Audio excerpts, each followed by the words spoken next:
সপ্তাহের শেষ কার্যদিবসে ঢাকা স্টক এক্সচেঞ্জের সূচকের পতনে লেনদেন চলছে। এদিন লেনদেন শুরুর প্রথম 2 ঘন্টায় কমেছে বেশিরভাগ কোম্পানির শেয়ার দর। ঢাকা স্টক এক্সচেঞ্জে আছেন সহকর্মী শাহরিয়ার ইমন। আরও খবর নিয়ে যুক্ত হচ্ছেন তিনি। হ্যাঁ ইয়াসমিন, সুমনা, আজ সপ্তাহের শেষ কার্যদিবসের লেনদেন চলছে দেশের প্রধান পুঁজিবাজার ঢাকা স্টক এক্সচেঞ্জে। আমরা আসলে দিনের শুরু থেকে দেখছিলাম যে একটি নেতিবাচক ধারার মধ্যে দিয়ে লেনদেন চলছে ঢাকার পুঁজিবাজারে।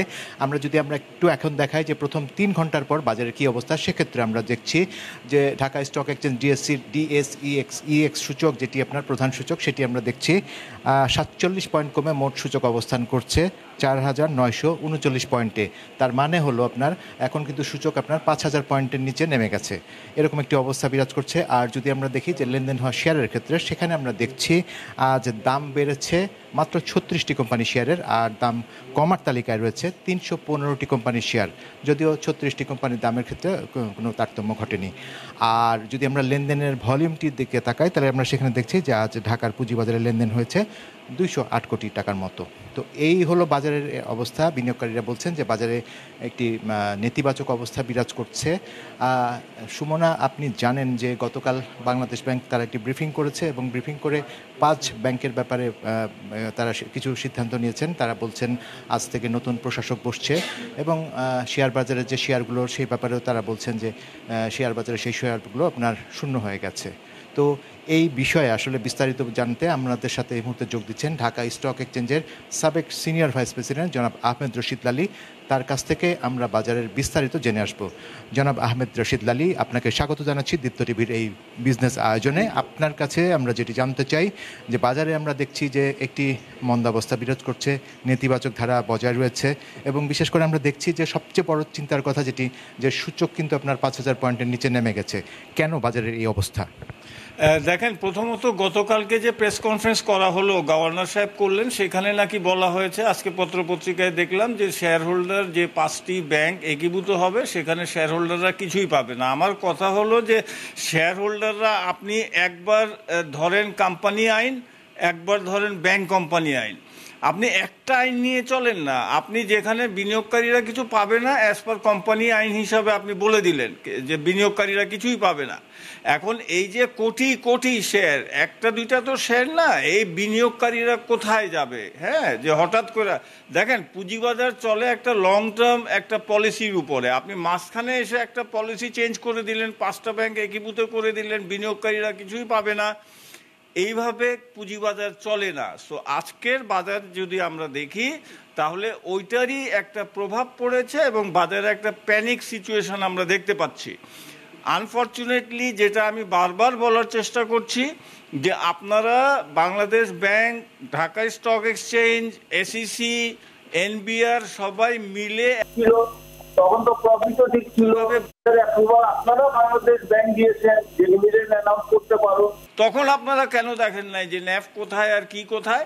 আজকে আপনারা আইসা বলতেছেন যে ন্যাফ মাইনাস, অমুক মাইনাস, তমুক মাইনাস। তো এতদিন ধরে ওরা যে ব্যালেন্স শিট বানাইলো, আপনারা যে ডিভিডেন্ড অ্যাপ্রুভাল দিলেন বাংলাদেশ ব্যাংক, সেটা কিভাবে দিলেন?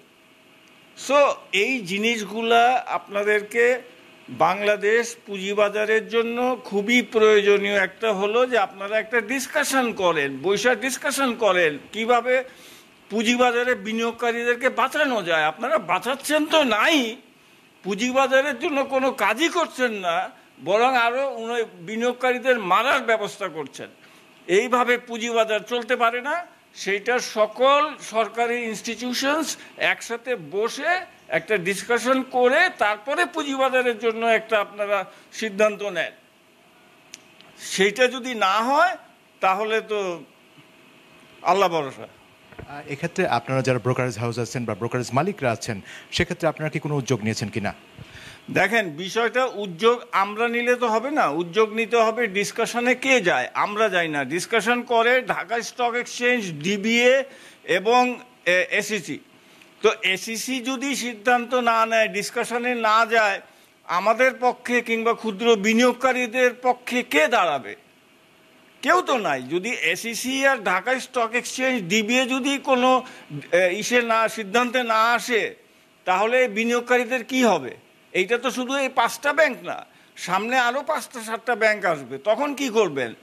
তো কাজেই আপনি যদি পুঁজিবাজারকে একেবারে নিঃস্ব করে দিতে চান করেন। সেক্ষেত্রে আসলে আপনার তাহলে এখন আপনার কি করণীয় আছে? আপনার ব্রোকারেজ মালিকরা আছেন, বিনিয়োগকারীরা আছেন, সবার স্বার্থে কি করণীয় আছে? আমি তো বারবার বলার চেষ্টা করছি যে বাংলাদেশ ব্যাংকের সাথে বসেন, কথা বলেন, ডিসকাশন করেন। ক্যাশ আউট করার দরকার নাই, ক্যাশ দিয়েন না।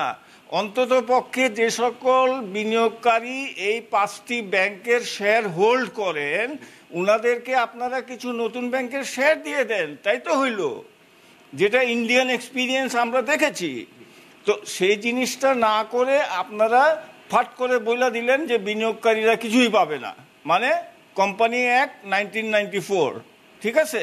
কিন্তু আপনি তো চলেন ব্যাংক কোম্পানি আইনে, একটা অ্যামেন্ডমেন্ট করেন না। আপনারা ডিপোজিটারের জন্য অ্যামেন্ডমেন্ট করছেন না ব্যাংক কোম্পানি আইনে? তো ব্যাংক কোম্পানি আইনে আপনারা একটা ছোট্ট অ্যামেন্ডমেন্ট করে এই নিঃস্ব বিনিয়োগকারীদেরকে কিছু দেন। জনাব লালী, আপনাকে অসংখ্য ধন্যবাদ এতক্ষণ সময় দেওয়ার জন্য। ইয়াসমিন সুমনা, আসলে যেমনটি শুনছিলেন, আসলে সপ্তাহের শেষ কার্যদিবসে লেনদেন চলছে দেশের প্রধান পুঁজিবাজার ঢাকা স্টক এক্সচেঞ্জে। আমরা যেটি আগেও আপনাকে জানিয়েছিলাম যে আমরা কিন্তু দেখছি প্রথম 3 ঘন্টায় আপনার প্রায় 208 কোটি টাকার মতো লেনদেন হয়েছে এবং সূচক কিন্তু আপনার 47 পয়েন্ট ইতিমধ্যেই পড়ে গেছে। যেটি বলছিলাম যে আমরা সূচক কিন্তু আপনার মোট সূচক ডিএসইএক্স যে প্রধান সূচক সেটি কিন্তু 5000 পয়েন্টের নিচে নেমে গেছে। এই হচ্ছে মোটামুটি বাজারের অবস্থা। আরও 1.5 ঘন্টার লেনদেন আছে, তারপরেই বোঝা যাবে মোটামুটি আজকে দিন শেষে কী দাঁড়ায়। তো ইয়াসমিন সুমনা, আমার হাতে আসলে এখন পর্যন্ত এতটুকু ছিল দেশের প্রধান পুঁজিবাজার ঢাকা স্টক এক্সচেঞ্জে সপ্তাহের শেষ কার্যদিবসের লেনদেন থেকে। ইমন, ধন্যবাদ আপনাকে।